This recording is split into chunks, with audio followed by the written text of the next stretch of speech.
The galaxy hadn't heard from Earth in 3 decades. Not a whisper. Not a distress signal. Nothing. After the collapse, humanity vanished into its own dust, and the stars moved on without them, forgetting, mocking, rewriting their legacy into failure. The other empires called it the Terran burnout. They said Earth cracked under pressure, too primitive to keep up with galactic evolution. But then Earth's battleship arrived, and the galaxy pissed itself. Aegis Prime didn't ask permission. It didn't come through trade lanes or diplomatic channels. It ripped a hole in subspace and dropped itself just outside the Cyrix expanse, like a curse made flesh. No flags, no warning, no escort, just a massive black behemoth stitched together with rage and technology no empire could trace. And at its helm stood Ronan Strix. He wasn't a hero, not by old Terran standards. He didn't smile. He didn't deliver speeches. He wore his scars like medals and spoke in clipped orders that felt like loaded weapons. The kind of man who'd watched Earth burn and promised it would never kneel again. "Report," he said, staring at the starfield from the bridge. 3 Zurvani fleets inbound. Kelkari ships moving to flank.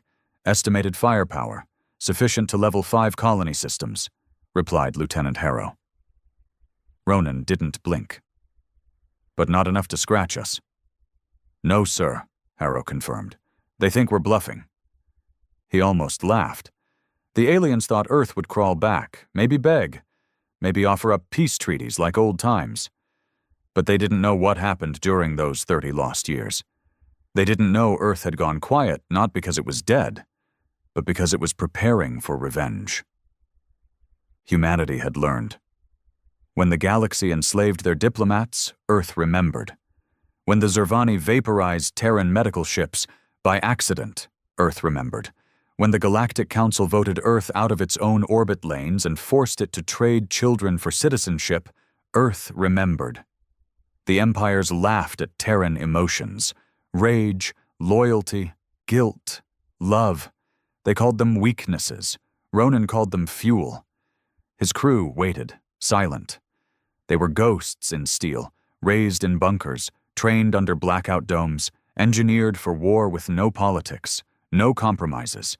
Every one of them had lost something: family, a home, a future. And they all followed Ronan like he was the last god in the universe. A blinking alert broke the silence. An incoming hail.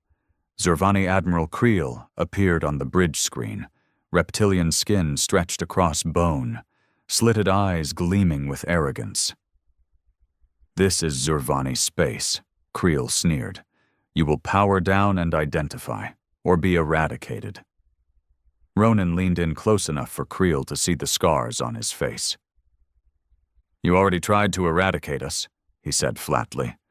"Didn't work." Creel's eyes narrowed. "You think one old Terran ship can challenge an empire?" Ronan's lip curled into the faintest smile. "Number, I know one ship is enough." He cut the transmission. Outside, the Zurvani ships opened fire. Plasma blasts rained down on Aegis Prime, each one capable of disintegrating a moon. None of them landed. The ship's nanoweave shielding ate the energy like candy, absorbing, converting, neutralizing. The alien gunners didn't even realize it until it was too late. "Fire," Ronan ordered. Just one word.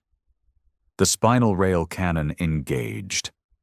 It wasn't plasma, it wasn't lasers. It was kinetic death, pure mass wrapped in physics Earth refused to share. The slug hit the Zurvani command ship mid-core. There was no fireball, no debris, just sudden, terrifying absence. The ship collapsed into itself, crumpling like a tin can before vanishing into a swirl of twisted space. The other fleet stopped moving. Ronan stood tall on the bridge, his eyes like storm clouds. "Transmit this," he said. "To all empires, all systems. Word for word." Harrow nodded. Ronan spoke. "Earth is not your colony. Earth is not your servant. Earth is not your grave. Yet. But keep coming, and we'll finish what we started, one empire at a time. The message was sent. In the next few minutes, 23 fleets withdrew from their borders. 3 planetary governors committed political suicide rather than answer for past atrocities. And somewhere deep in the galaxy, an alien emperor whispered the words everyone else was too afraid to say aloud. Earth is back. The silence after the broadcast wasn't peace. It was fear. The Aegis Prime hovered like death over the Syrinx expanse, unmoving, unblinking, and radiating menace through every sensor pulse. No Terran ship had ever appeared on scans in this quadrant until now. And the moment it did, half the galaxy scrambled to erase its fingerprints from every atrocity they'd ever committed against Earth. Ronan Strix stood at the center of it. He wasn't savoring the fear. He was measuring it. "Zervani have gone radio silent," Harrow muttered. 3 K'lar planets just initiated full defense lockdown. Civilians herded underground. War Protocol Zeta-8. "They're scared," Ronan said without turning. "Good. They should be." The bridge of Aegis Prime was as silent as the grave. No one celebrated. No one cracked a smile. The ship wasn't designed for that. It was forged in the crucible of Earth's vengeance by hands that remembered chains, bombings, betrayals. Every system on board had a singular purpose: deliver retribution. Telemetry confirms the Virian Syndicate has begun evacuating all mining facilities in Sector 9 Gamma, Harrow added. "Looks like they think we're targeting resource hubs next." Ronan exhaled slowly. They remember what they did on Varga 6. That planet had once been Earth's farthest colony. Peaceful, agricultural, self-sustaining, until the Virian Syndicate discovered a rare mineral beneath its surface. Within a month, the people of Varga 6 were declared illegal settlers and burned alive in their homes. The Virian called it an automated military error. They received a fine. Earth received ash. Ronan remembered Varga 6 because his brother had died there, flesh peeled from bone in the heat of orbital fire. He was 12.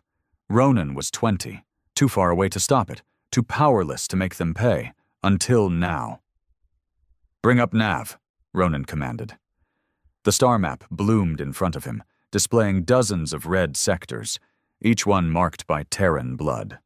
Old wounds, forgotten genocides, places the rest of the galaxy had conveniently edited out of their history books. The world moved fast when it was convenient. But Earth didn't forget. "Target the K'lar communication ring on Juno Theta," Ronan ordered. "No casualties. Just lights out." "Sending recon drones now," said Harrow. The K'lar order was infamous for hiding behind diplomacy. Tall, silver-skinned elites in flowing robes who spoke of peace, but operated the largest spy network in the galaxy. Their underground experiments on captured Terrans, especially children, were documented but never punished.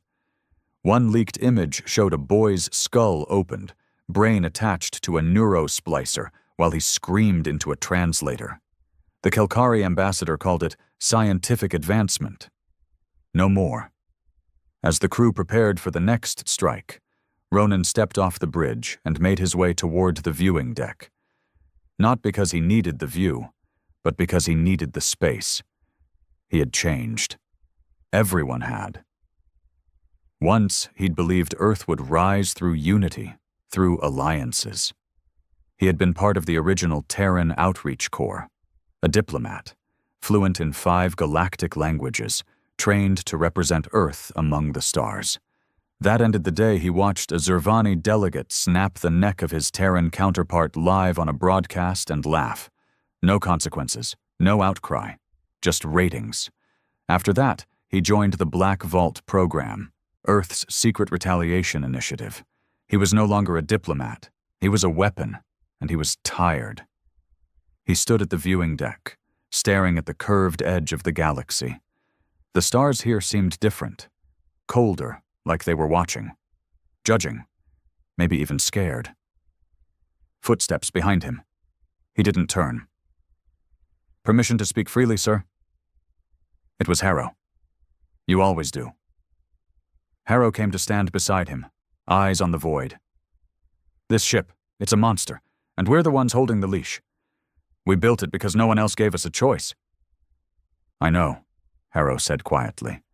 "But what if the leash snaps?" Ronan turned slowly. His voice was calm, low. "Then we bite the hand that fed us pain." Harrow didn't reply. He didn't need to. The silence between them said everything. They were both soldiers. No, survivors. Each one carried ghosts in their blood. Ronan tapped the reinforced glass. "We're not here to kill planets, just to remind them that we were never weak. We're not invaders, Harrow. We're the bill collectors." Back on the bridge, the recon drones returned. The K'lar communication ring was vulnerable, lightly guarded, energy grid exposed. "No biological signatures detected," AI Unit GRY-4C reported. "Recommend EMP burst to disable entire ring with 0 casualties." "Do it!" The Aegis Prime's dorsal cannon hummed, releasing a silent electromagnetic pulse across a dozen kilometers. The ring darkened instantly. Thousands of K'lar messages, tracking relays, and encrypted channels gone in a blink. Chaos bloomed behind K'lar borders. Ronan turned to his crew. "Mark it. That's the difference between us and them. We destroy systems, not civilians. Let the galaxy see who the monsters really are." The message spread faster than light. Every intelligence hub lit up with the same headline: "Earth strikes back again. K'lar paralyzed." The Virion Syndicate issued a public plea for diplomacy. Zervani broadcast a heavily edited statement claiming the destroyed flagship was sabotaged by rogue elements. The Galactic Council called for a summit. And Earth didn't respond, because Earth didn't ask anymore. On board, Ronan stared at the flashing comms panel, hundreds of incoming transmissions from alien diplomats, pleading for talks, promising reparations, offering apologies. He let them pile up, unanswered.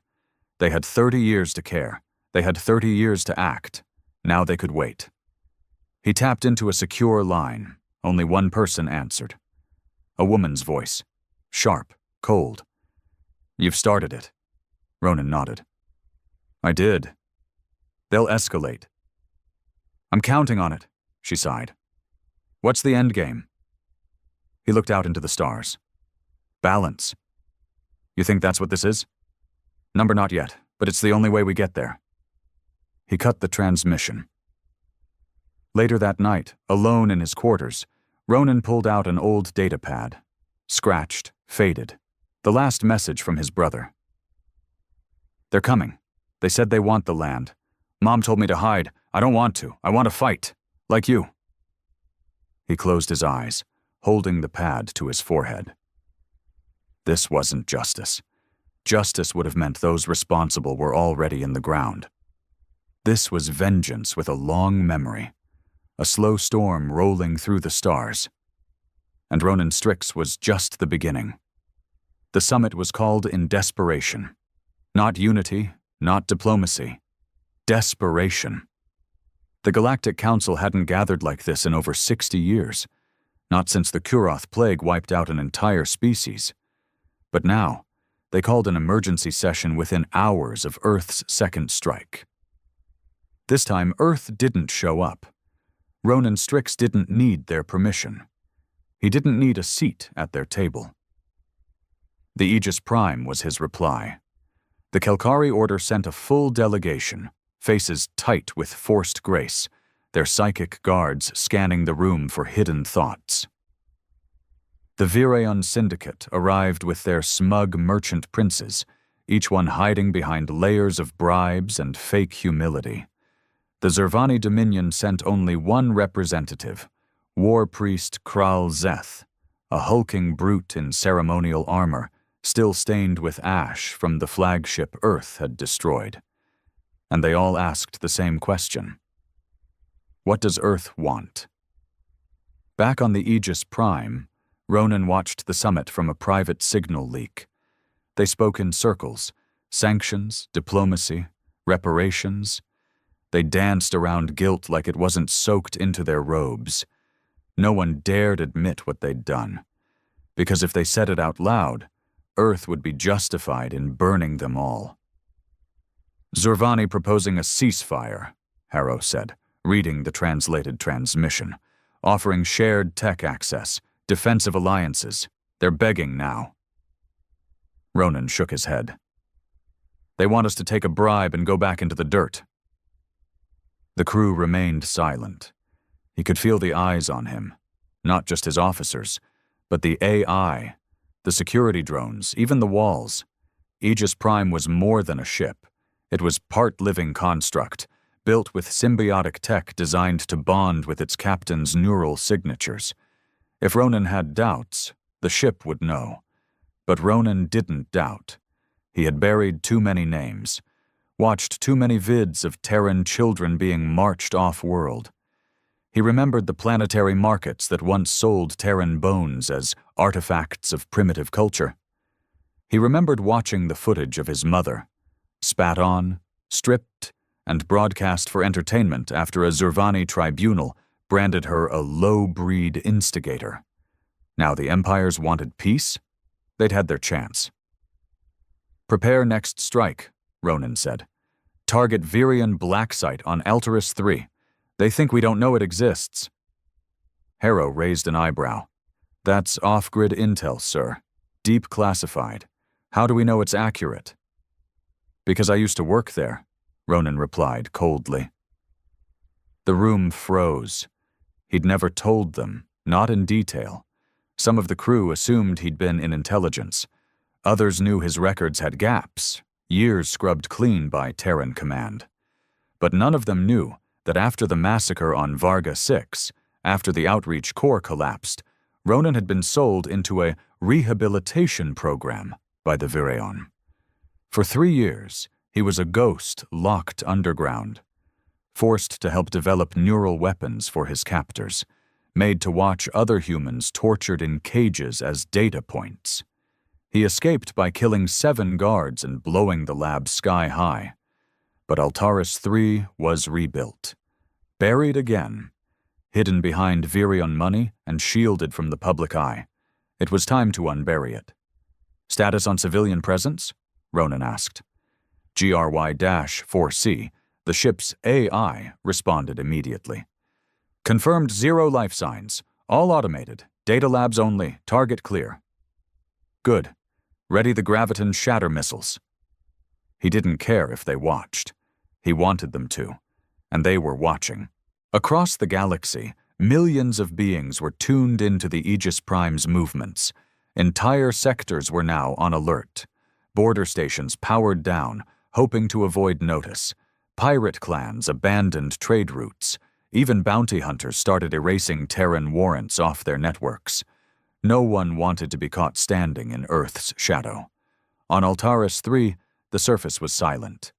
Beneath it, 10 kilometers of reinforced bunkers hummed with forbidden experiments, cloning vats, neural suppression tanks, AI-assisted biological warfare designs, all outlawed by the Council, but tolerated because Earth was the only victim. The missile launched. There was no explosion on impact. Instead, the gravitational core activated half a second before it hit, collapsing the building inward with surgical precision, like a black hole in a jar. Every wire, server, and secret weapon folded into a singular point and vanished. No debris, no trace, just gone. Back on the bridge, Harrow exhaled. Altaris 3 neutralized. Ronan nodded. Transmit a message. Short. No encryption. He stepped forward and stared into the cam. This is for every Terran child who screamed in your labs while you recorded it for data. We remember. We are not negotiating. Clean your hands while you still have fingers. The message was sent. That same night, 4 Virion board members were assassinated by their own security forces. Someone leaked a full database of crimes committed at Altaris 3. Mass protests erupted on neutral worlds. And for the first time in history, the Galactic Council entered a full military lockdown against a single Earth ship. But it was already too late, because now the civilians were talking. Whispers spread. People remembered old Terran nurses, teachers, traders, those who had vanished after being deported. They remembered how kind they'd been, how they cried during trials, how they bled during the riots. And now they wondered, what if Earth hadn't been weak? What if it had simply been patient? Back aboard Aegis Prime, Ronan entered the memory chamber, the core of the ship, the spine, where neural patterns were stored. The room pulsed with dim blue light, quiet hums echoing off the walls. This is where he kept them. Names, faces, voices, thousands of them. Every Terran lost to Empire cruelty, uploaded into the ship's memory sanctum. Not as AIs, not as weapons, as witnesses. He walked past the holograms. A girl named Lena, 6 years old, died in a Kelkari airlock malfunction. A man named Decker, burned alive while chained in a labor camp, broadcast for sport. A diplomat named Aisha, his mother, executed in public, her screams mocked by a laughing crowd. He stopped at her projection. "Almost done, Mom," he whispered. "They'll remember you. I swear it." Behind him, the lights dimmed slightly. GRY-4C spoke softly. "New data incoming, Captain. The Zervani Dominion is massing 3 fleets in Sector 19C. Battle formations confirmed. No diplomatic transmission." Ronan stared into the eyes of his mother's hologram for a long second. Then he turned, eyes hard as steel. Finally. They were coming. 3 Zervani fleets, 49 warships in total, streaking through Sector 19C like daggers drawn in the void. Each ship was a monument to brutality. Long, skeletal structures built for intimidation as much as destruction, with curved, horned hulls and dark red plasma cores. No warning, no message, just heat signatures rising and weapons charging as they closed in on Aegis Prime's position. This wasn't defense. It was retaliation. "They're trying to provoke us," Harrow muttered, fingers flying over the console. "Full combat array, multiple energy types. They came loaded for everything." Ronan Strix stood at the command deck, perfectly still. No fear, no expression. Just that same unreadable calm, the kind that only came from someone who had already died once inside. "They want a war," he said. "We'll give them a funeral." The Zervani had always been the most vicious of the empires, not just powerful, but fanatical. They didn't just conquer species, they erased them. Eradication wasn't just a tactic, it was doctrine. Purity of evolution, they called it. Any race that didn't adapt to their hierarchy was deemed unworthy of survival. Earth had been their favorite punching bag, an emotional infestation, they once called humanity. Now they were sending their finest fleet to finish the extermination they'd started 30 years ago. Ronan leaned forward, eyes scanning the star map. "Upload their fleet data to Combat AI. Begin prediction mapping. Harrow, status on our countermeasures?" "All systems green. Gravimetric torpedoes online. EMP net charged. Prototype void burst ready, but, sir, we've never deployed it in real combat." That's about to change. A silence fell across the bridge. Every officer, every crew member understood what this moment meant. This wasn't a surgical strike. This wasn't about sending a message. This was war. Ronan keyed into the fleet-wide comms. Every soldier aboard Aegis Prime, from drone technicians to gunners to neural interface operators, heard his voice. "This is Ronan Strix, Captain of Aegis Prime, survivor of the collapse, child of a forgotten Earth, Listen to me." The silence was electric. The Zervani think they know fear. They've made it policy. They've painted it into the sky with every world they burned. But they don't know ours. They don't know what it's like to be silent for 30 years, to carry graves in our blood, to burn with grief every second we breathe. They erased our history. He paused, breathing slowly. Now we erase theirs. The crew responded with quiet nods, some placing fingers on personal relics, old photographs, patches from families long lost, small pieces of a home that once existed. The countdown began. Zervani ships would be in firing range in 6 minutes. GRY-4C began plotting intercept trajectories. AI-assisted phasing fields began warming up, the ship's skin starting to shimmer as gravitational energy laced across its hull. Ronan stood still as a monument, watching the Zervani dots close in on the screen. "They won't stop with us," Harrow said quietly. "If we fall, they'll see it as proof that humanity was a fluke." "We're not a fluke," Ronan replied. "We're the consequence." Then the first shot was fired. A Zervani destroyer unleashed a wave of dark plasma, engineered to bypass standard shielding. It roared through space, painting a long arc of death toward Aegis Prime. But the battleship didn't flinch. The nanoweave hull shimmered, adapted, and absorbed the plasma like a sponge drinking water. The core systems flexed. No damage registered. Ronan's hand moved. "Return fire. Full barrage. No mercy." The Aegis Prime came to life. Gravimetric torpedoes launched from dorsal tubes, each one carrying mass compressed into molecular density. They didn't explode. They collapsed. One struck the center of a Zervani dreadnought. In an instant, the ship folded inward. Twisted metal, bone, fire, all sucked into a dense point before vanishing into nothing. Another fired. This one activated the prototype. A void burst, a swirling sphere of energy that fed on energy, ripping through shielding, draining reactors, leaving Zervani cruisers helpless as they spiraled dead into the abyss. Two ships collided in the chaos, trying to retreat. Both detonated, lighting up the black sky like twin stars dying together. But the Zervani didn't run. They charged. The War Priest was among them. Kralzeth's ship, the Purifier, now pushing through wreckage with blood-colored engines burning. It fired a salvo of antimatter warheads directly toward Aegis Prime's core.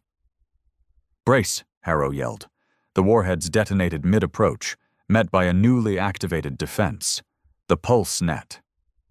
Ronan had commissioned it himself, a rapid-fire web of magnetized particles that caught energy blasts and redirected them in real time. The antimatter burst, scattered into harmless starlight. Ronan stared at the Purifier. "Target him." Harrow hesitated. "That ship's crew is biologically integrated with the core. Killing it means—" "I said target him." This wasn't the outreach corps anymore. No diplomacy, no hesitation. Not after what they'd done. The Aegis Prime locked on and fired. The final weapon was Ronan's most personal, the Hellspire cannon, reverse-engineered from stolen Zervani tech, amplified, altered, and perfected. The bolt tore across space, pure condensed emotion, not fire, not plasma, rage embedded in science. It howled across the void and struck the Purifier dead on. The ship erupted from the inside out, crimson light blooming from every seam as Zervani screams echoed across comms before the signal died. Then, silence. Of 49 ships, only 7 limped away, half of them aflame, some without propulsion, one slowly tearing itself apart. No counterattack followed. Zervani had never tasted loss like this, not in generations. On the bridge, a single alert chimed. A hail. From the Zervani capital. Ronan raised an eyebrow. "Put it on." A trembling face appeared, younger than expected, eyes wide, scales pale, A sub-chancellor, maybe? Not military. Terran vessel, the alien stammered. You have made your point. We request a ceasefire, immediate, unconditional. Our council is willing to enter formal reparations discussions. Ronan leaned in, voice low. You want peace now? The alien swallowed. Yes. Yes, please. We will meet any terms. He didn't answer right away. He looked around his bridge, his family. Not by blood, but by fire. Every one of them had been broken by the galaxy and reforged by Earth's silence. He nodded once. Then kneel. The alien blinked. What? Ronan's eyes burned cold. Kneel, on your knees, on the floor. I want to see the Dominion bow. The sub-chancellor hesitated. Behind him, someone whispered. Others watched. Then, slowly, the alien dropped to his knees. The camera caught it. The galaxy saw it. The Zervani Dominion, the proudest, deadliest species in known space, bowed to a Terran. Ronan gave no speech, no victory cry. He just ended the transmission. The bridge fell silent again. Only Harrow spoke, voice barely above a whisper. They actually knelt. Ronan nodded. They all will. He turned and walked toward the memory chamber once again. The war wasn't over, but Earth had stopped whispering. And now, the galaxy would never stop listening. The galaxy was changing. Not gradually, not naturally, but violently. In the days following the Zervani's defeat, the balance of power across the known systems collapsed like brittle glass. Treaties dissolved. Borders were redrawn overnight. Planetary governors abandoned their thrones. Entire fleets vanished into deep space, and for the first time in 100 years, the term Terran was spoken with something dangerously close to reverence and fear. Every news channel buzzed with the same phrase, Earth is back. But not everyone welcomed it. Ronan Strix sat alone in the ship's strategic chamber, staring at the live map projection of the sector. Several red alerts blinked across it. Not incoming fire or enemy fleets, but disruptions. The Virian Syndicate was in full collapse. 3 of its trade colonies had declared independence and were now swearing allegiance to Earth's principles of retaliation. Civilian mobs overthrew security patrols and broadcast Ronan's speeches as declarations of their own. They weren't coordinated attacks, just chaos in Earth's name. This wasn't what Ronan wanted. Harrow entered, eyes troubled. There's a growing movement forming on the outer ring systems, calling themselves the Ashborn. They claim to speak for Earth. Ronan didn't look away from the map. What do they want? More than retribution. They're talking eradication, mass cleansing of imperial species. They're not Terrans, Ronan. They're exiles, outlaws, old prisoners. They're using our flag? Harrow nodded. Worse, they're using your name. Ronan exhaled. Slowly. Angrily. Revenge was fire, but fire didn't obey its creator. Now it had leapt into the wild, igniting corners of the galaxy Earth had never even touched. Ronan had wanted justice, precision. He didn't want cults and warlords rising from his shadow. He turned to GRY 4C. Intercept every Ashborn transmission. Jam them. Then send this message. Anyone using Earth's name for genocide will be treated like any other threat. The AI responded instantly. Acknowledged. Message deployed in 12 sectors. But that didn't solve the core problem. The truth was spreading faster than he could contain it. That Earth had survived the collapse. That it had returned more advanced than any other race. That it had won. That one man aboard one ship had made entire empires kneel. And in a galaxy starved for power, legends grew faster than facts. Harrow stepped closer. You know they'll keep rising. People who want to wear your skin like armor, lead fake crusades, fly flags they never bled for. I know, Ronan muttered. And I'll put every one of them down myself if I have to. But his voice lacked certainty. For the first time, Ronan felt it, that creeping, cold doubt. The fear that the movement he'd sparked might not be controllable. That maybe Earth wasn't just feared again. Maybe it was being worshipped. He stood and exited the chamber, boots echoing down the quiet corridor as he made his way to the AI chamber, the ship's digital soul. Unlike the memory sanctum, which stored the dead, this room pulsed with light and thought, pure Terran innovation. AI minds born from post-collapse Earth, bound to human morality, grown from memory neurons. GRY-4C hovered as a blue orb in the center, humming with awareness. Ronan approached.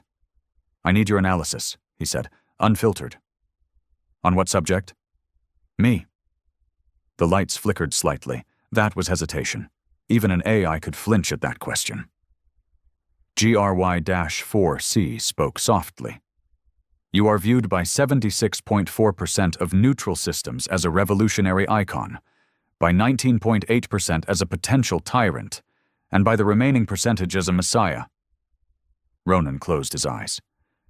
"And by you?" There was silence. Then, "I view you as necessary, and dangerously effective." He opened his eyes again, voice low. "Then tell me, where does it end?" "The moment you stop," the AI said, "or the moment someone stronger takes your place." There it was, the unspoken reality. If Ronan Strix didn't finish what he started, someone else would do it in his name. And it wouldn't be justice next time. It would be conquest. A fresh alert blinked in midair. Harrow's voice rang over comms. "Captain, we're receiving a proximity alert. Multiple vessels entering the sector. They're not using Empire frequencies." Ronan was already moving. "Pirates?" "No, sir. Unknown signatures. Non-standard tech. Looks Terran, but older." He reached the bridge within seconds, and then he saw it. The fleet. 8 ships, smaller than Aegis Prime, but unmistakably Terran. Rusted, heavily modified. Each one stitched together with parts from alien wreckage, surplus junk, and ancient Earth freighters. And at the center, a command cruiser with hull markings Ronan recognized instantly. "Holy hell," Harrow breathed. That's the Oathkeeper, the original Black Vault prototype. That ship was lost during the collapse." A new voice crackled over the comms. Grainy, male. "Ronan Strix, you don't know me, but I damn well know you." The screen lit up. An older man appeared. Scarred face, thick beard, synthetic eye. Behind him, a tattered Terran flag flapped from a broken console. His voice was dry gravel. "My name is Commander Kane Ravis. I fought during the last years of the collapse, led one of the last surviving cells after Earth went silent. We've been hiding in the fringe, off every network, waiting for the moment to rise again." Ronan narrowed his eyes. "Your Black Vault?" "We were, but we evolved. Now we're the Terran sovereignty, and we have a message for you." Ronan didn't speak, just nodded. Rivas leaned in. "You've made Earth feared again. You've done what we only dreamed of. But you're holding back. You still think there's a line." "There is," Ronan replied. "And it matters?" Rivas chuckled, dark and bitter. "Not out here. Out here mercy gets you buried. We saw what those empires did. We survived it. And we're not coming back to rebuild Earth's image. We're coming to finish the purge." Ronan's face hardened. "You start burning civilian worlds, I'll bury you myself." "You think I'm afraid of you, Strix? You're just a spark. I'm the wildfire behind you." Then Rivas leaned back, and on the screen behind him, dozens more ships powered up, cloaked vessels decloaking one by one. He hadn't brought a squad. He'd brought an army. "We're not asking for permission," Rivas said. "We're claiming the right of blood. You can lead beside us, or you can be another relic." The feed cut. Silence fell. Harrow looked at Ronan. "Orders, sir?" But Ronan didn't answer right away. This was the crossroads. Earth had returned to take back its name. But now, the old Terran ghosts had crawled out of the abyss too, and they wanted something darker. Not balance, not justice. They wanted domination. Ronan stared at the flickering spot where Revis's face had been. "Prepare a meeting," he said quietly. "Face to face, neutral ground." "You think he'll agree?" "I don't care. We're not splitting Earth in two, not now." And deep in the ship, the memory chamber dimmed, as if the dead could sense what was coming. The war for Earth's revenge was ending. But the war for Earth's soul was just beginning. They met on neutral ground, a dead moon orbiting the dying star of Graxis 9. No atmosphere, no settlements, just black rock and silence. Ronan chose it for a reason. No distractions, no tricks, no chance of innocent blood being spilled if things went sideways. The shuttle landed with a whisper, Aegis Prime's AI-powered descent leaving no dust in its wake. The hatch hissed open, and Ronan stepped out into the harsh light of the red dwarf sun. His armor bore no markings, just a matte black finish, scarred at the edges. No medals, no banners, only purpose. Cain Revis was already waiting. He stood near a broken pillar of stone, arms crossed, flanked by two heavily augmented soldiers, both old Terrans like him, their bodies more machine than man. His beard had gone gray. His left eye glowed faint blue. His armor was battered, painted in streaks of faded red and silver, colors from the old Earth reclamation movement, long thought extinct. "Didn't think you'd actually come," Revis said, voice like rusted steel. "I don't run from ghosts," Ronan replied. They stared at each other. Both men were forged in the same fire. Both had watched Earth be humiliated, beaten, broken. Both had bled for a future that had never arrived. But now they stood on opposite edges of it. "You've made quite a name for yourself," Revis said. "The empires are trembling. Whole fleets vanishing from sectors before you even arrive. I watched your little broadcast. Zervani on his knees. That was beautiful." "It wasn't about beauty," Ronan said coldly. "It was about message." Revis chuckled. "We all send messages, Strix. You just prefer yours with polish. Me? I don't believe in half measures anymore." He stepped closer, eyes hard. "We've been hiding in the black for 30 years, watching Earth burn in history books, watching the species that killed our children write laws about order. We waited for someone strong enough to ignite the fire." Ronan stayed still. "And then," Revis continued, "you showed up. A ship like a goddamn omen. You did in weeks what we couldn't do in decades. You reminded the stars who we are." "You mean what we are," Ronan corrected. "We're survivors. That's why we came back." Revis grinned, sharp and bitter. "No, Ronan. You're still surviving. I'm done surviving. I'm ready to conquer." There it was, the rot at the root. "You think conquest will fix what happened?" Ronan asked. "You want to turn us into what we fought against?" "No," Revis said calmly. "I want to make sure we never have to fight again." He pointed up at the stars. "You think justice is enough? They'll never respect us, Ronan. Not really. They'll fear you now, sure. But give them a decade, maybe less. They'll come back. They always do, unless we break them. Not just the empires, everything. Rewrite the system. From the ashes up." Ronan shook his head slowly. "So you want genocide? Planet by planet?" "I want peace," Revis hissed. "Permanent peace, and you can't have that with old power still standing." Ronan's jaw tightened. "You're building an empire. I'm building a shield." "No," Ronan snapped. "You're building a lie, one wrapped in Terran bones, and you want me to bless it." Revis took a step closer, voice quieter now. Dangerous. "I don't need your blessing. But you've got the name, the symbol. These people worship you, Strix. You say burn, they'll torch planets. You say peace, they'll disarm. You could end this in a heartbeat, or you could own it. I didn't come to rule. You don't get to decide that anymore. The words landed hard. Too hard. Because Ronan had seen it too. The shift in how people looked at him, how even his own crew waited on every word like it was scripture. He took a breath and stepped back. I came here for one reason. To tell you, if you march under my name again, if you kill in Earth's name without my order, I will treat you like any other threat. Rivas stared at him, expression unreadable. Even if it starts to work? He asked. Even if we bring them all to their knees? I don't want knees, Ronan said sharply.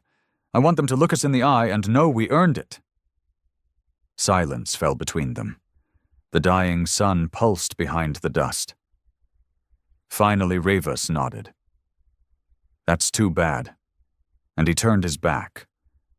Because the storm's already moving, Ronan. The Ashborn, that was only the beginning.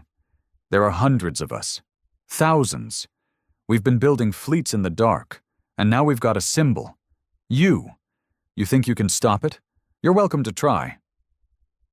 He walked toward his shuttle, boots crunching on gravel. But you'd better hurry. The transport lifted off, and within seconds he was gone, vanishing into the black. Back aboard Aegis Prime, Ronan sat alone in his quarters, staring at the message Kane had sent before the meeting. A video file. It showed a small planet, a Virian border colony. Civilian, agricultural. Now, ash. Over the footage, Kane's voice echoed, "We call it purification. You'd call it necessary if you stopped pretending Earth still had a conscience." Ronan clenched his fists so hard his gloves creaked. He stood and entered the bridge. "Get me Harrow." The officer appeared within seconds, face tight. "I need a list," Ronan ordered. "Every world hit by the Ashborn. Every attack made under our flag. I want to know where they are, who leads, what weapons. Start building a profile." "Sir, are we going to war with our own?" Ronan's eyes burned. "No," he said. "We're going to clean our house." That night he returned to the memory chamber. The holograms were still, quiet, watching. He walked to the image of his brother. "I brought fear to the monsters," Ronan whispered, "but I didn't see the ones following me. Not until now." He bowed his head. "I won't let them use your name. I won't let them turn your death into a banner for slaughter." Then he turned to the console and activated a new protocol. Internal targeting. Terran-based faction identified. Codename, Ashborn. Primary target, Commander Kane Rivas. Status, active. Ronan left the chamber, and somewhere in deep space, far from the stars that once mocked Earth, the Aegis Prime turned, not toward the empires, but toward the rebellion wearing Earth's skin, because vengeance had already been served. Now came the reckoning. The hunt began in silence. Not the silence of stealth, but the silence of resolve. Aegis Prime moved through the void like a blade without a sheath, sleek, black, and patient. No threats were issued, no warnings broadcast. Ronan Strix didn't announce his intentions to the stars anymore. He just pointed, and his ship followed. The Ashborn were everywhere now. 3 days after the meeting on Graxis 9, they hit a neutral station in Sector 42 Kappa, civilian-operated, half-Terran-descended refugees. The Ashborn broadcast the attack live, declaring the station impure, its operators sympathizers of the old system. They torched it from orbit and signed the flames with Ronan's name. That was their greatest weapon. Not just ships or tech, but belief. The galaxy had seen Earth fall once. It had watched as humans begged for aid, as Earth was stripped bare, betrayed by treaties, and erased from relevance. Now Earth was power again, and too many broken, bitter souls clung to that return like it was holy, the Ashborn offered them something Ronan never did: permission to hate.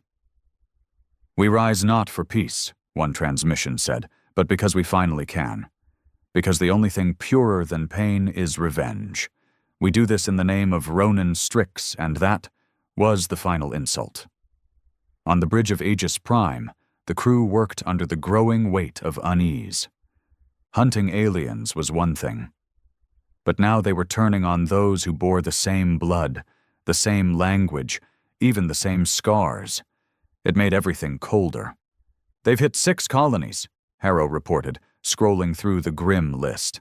3 neutral, 2 Virion, and 1 Zurvani border station. Civilians, mostly. No military retaliation so far. The Empires are watching us, waiting to see if we control this or not. "We will," Ronan said. He hadn't slept in 3 nights, hadn't even sat down in 2. He paced the bridge like a caged storm, eyes locked on the star map. "How close are we to the Ashborn fleet cluster?" 18 hours, Harrow said. "At current speed, we'll breach Sector 73 Zeta by morning. Reports say Kane Ravis is using a derelict moon base for command. Heavy defenses, repurposed Empire tech. Looks like they're preparing for something big." "They already started something big," Ronan muttered. "They just haven't seen the finish." He turned and walked toward the forward view panel. Outside, the stars shimmered, quiet and cold. Once, he used to look out and dream. Now he just calculated how many people could die in each direction. Am I losing what made me different from them? The question came without warning. It had been buried deep, ignored. But it surfaced now like an old wound reopening. The more enemies he crushed, the more systems he shattered, the more the line blurred between Ronan and the monsters he swore to bury. And yet there was no other way. Not anymore. Back in the command chamber, the AI GRY-4C processed new data streams, faint chatter on encrypted Terran comms, most of it raw ideology. "Earth does not apologize. Burn what burned us. The Aegis is coming. The worthy will follow." Worship and war had become indistinguishable. "We just picked up something strange," Harrow said, frowning. "A civilian transport fleeing Ashborn territory. Tattered, running silent, but broadcasting a short loop. Audio only." "Play it," Ronan said. Static crackled through the bridge. Then a trembling voice came on. A child, maybe 10 years old. "He's not like them. He tried to stop them. Please, if anyone can hear this. My father said Ronan Strix would come. He said he'd stop the fire." Silence fell. Harrow looked up. That voice, it's real. Verified signal. Came from a colony called Lendrix 3. Ashborn seized it 2 days ago. Rivas claimed it as a purification training ground. Ronan didn't speak. His fist curled slowly, blood rushing in his ears. "Plot a jump," he said. "Sir?" "I want us there in 6 hours. Push the core. Burn fuel if we have to." Harrow nodded. No hesitation. Because every single one of them knew what that transmission meant. Kane Ravis wasn't just building an army. He was building indoctrination centers, camps, factories of fanaticism, teaching children to kill in the name of a lie, in the name of Ronan. The moment Aegis Prime dropped out of warp above Lendrix 3, chaos met them. The Ashborn had no warning. They didn't think Ronan would strike his own. Their defense grid was uncoordinated, barely functional. Rivas had taken most of his main fleet deeper into the sector. Aegis didn't hesitate. Missiles hit hard and fast, knocking out the planetary shields within seconds. Ground turrets blinked off. Ashborn patrol ships scrambled, then scattered. Within 20 minutes, the sky belonged to Earth again. Ronan deployed his ground team personally. He didn't trust anyone else to walk into that nightmare. The camp was worse than expected. Rows of children in makeshift barracks, all dressed in black, all forced to watch constant propaganda, footage of Ronan destroying Zurvani fleets, edited speeches, distorted audio of him shouting "No mercy" on loop. They were given knives and told Earth had chosen them. Ronan walked through it like a ghost. He passed one room where kids had been made to memorize the names of Terran martyrs. If they forgot a name, they were whipped.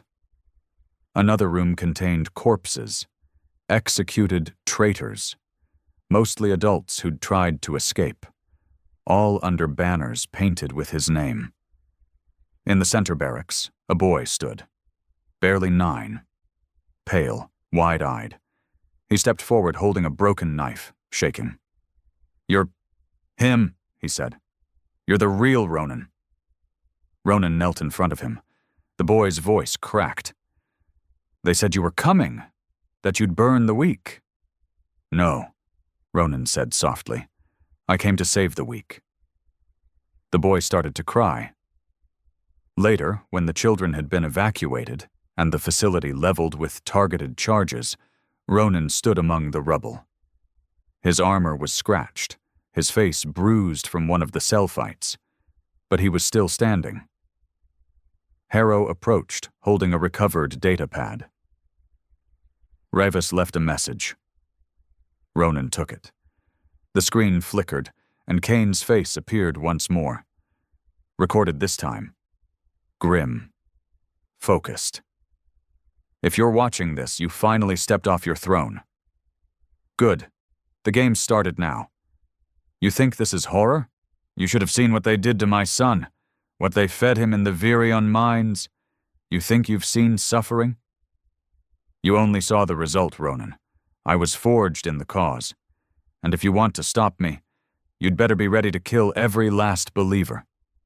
Because they don't love you. They need you." The feed cut. Ronan lowered the pad slowly. He stood among ashes now, and for the first time since Earth's return. He didn't feel strong. He felt haunted. The stars above Sector 77 Omicron were silent. They watched as Aegis Prime dropped from warp just beyond the dark edge of a dying nebula. Its hull glowing faint blue from atmospheric entry, weapons cold but primed. This was no longer a mission. This was an ending. The Ashborn had gathered. K'lar Hegemony had called it the cleansing, a final strike against the last of the galactic systems that had dared mock Earth. More than 300 ships now orbited the dead world of Ixar-2, including refitted Zurvani cruisers, stolen Kelkari carriers, and dozens of old Terran war relics. It wasn't just a fleet, it was a cult, and every single pilot, every soldier on that planet, wore Ronan Strix's face across their banners. He stood alone on the command deck, silent, still, watching them line up in formation like a grotesque reflection of Earth's new legacy. His crew had stopped questioning him. They knew this was personal now. Too personal. "Kane's transmission came through," Harrow said softly. "Uncoded. Broadcast on open channel." Ronan gave a small nod. "Play it." The bridge dimmed, and the voice of K'lar Hegemony echoed across the ship, broadcast not just to Aegis Prime, but to the entire Ashborn Armada. "This is K'lar Hegemony, commander of the Ashborn sovereignty, brother of the Terran Flame. To those aboard Aegis Prime, your captain was a soldier. He was a martyr, but he forgot what we bled for. He made the empires kneel, and then he asked them to stand again. He showed us how to fight, but I will show you how to win." The feed ended. Gry 4. C's calm, emotionless voice followed. "Ashborn ships powering weapons. Targeting range in 2 minutes." Ronan didn't blink. "Open wideband transmission," he ordered. The comm lights lit green. Ronan stepped forward and looked directly into the feed. He didn't raise his voice. He didn't shout. But somehow his words carried more weight than missiles ever could. "This is Ronan Strix, captain of Aegis Prime, son of Earth. I know what the galaxy did to us. I know what we lost, what they took. I saw it, too. I buried my family under a burned sky." He paused, letting that truth settle. "But revenge is a flame.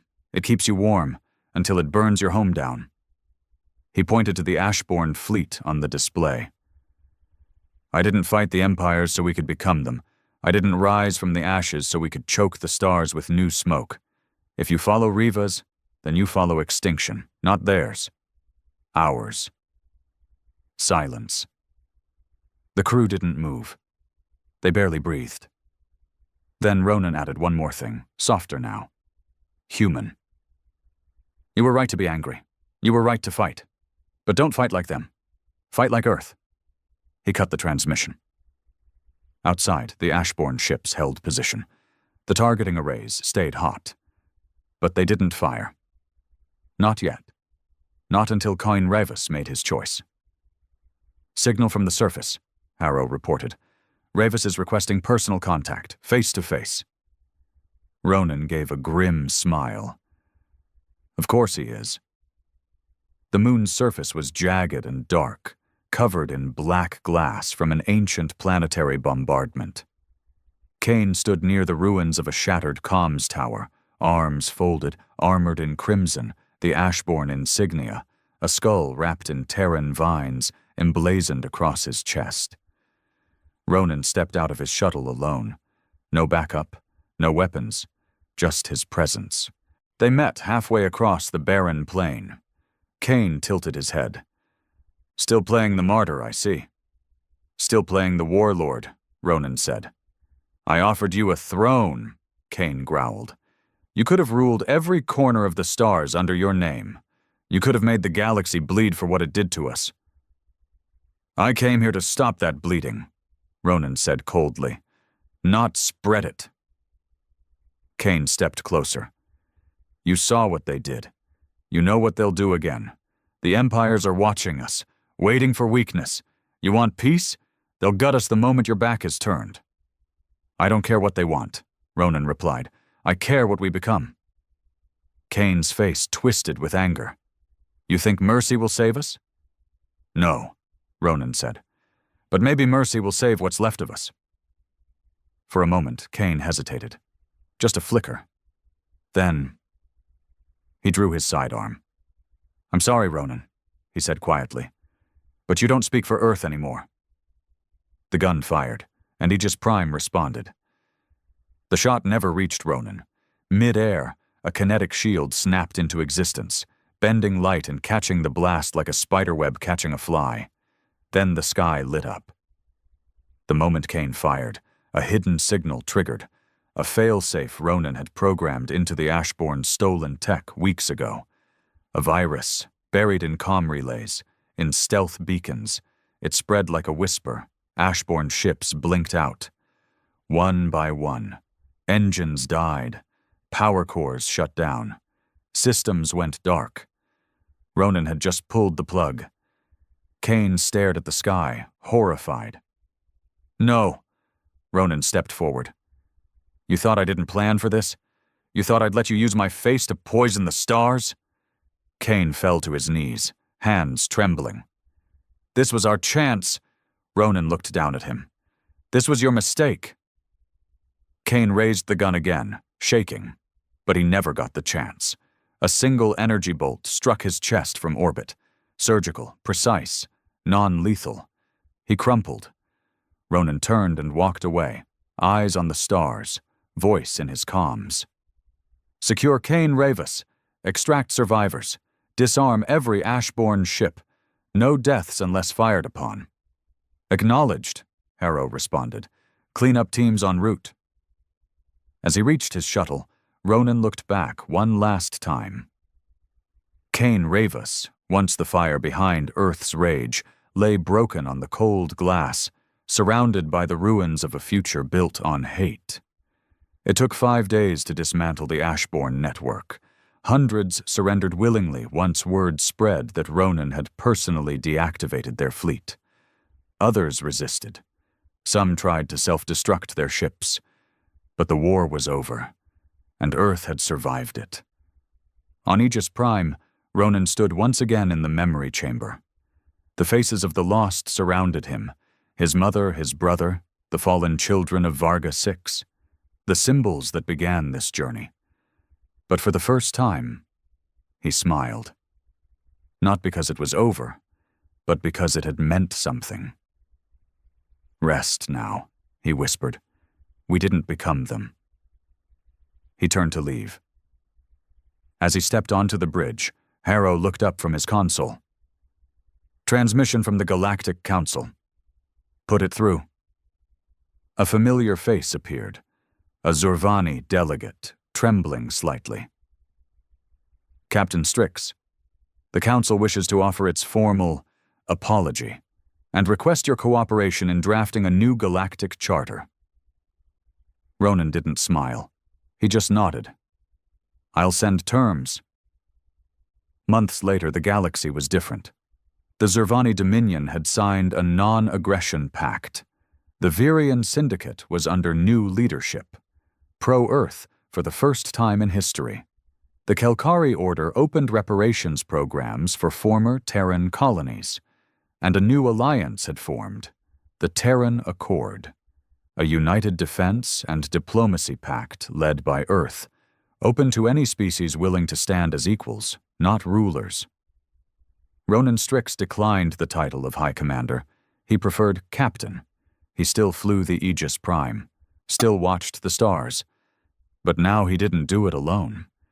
Humanity wasn't feared anymore. It was respected. And sometimes, that was the harder victory.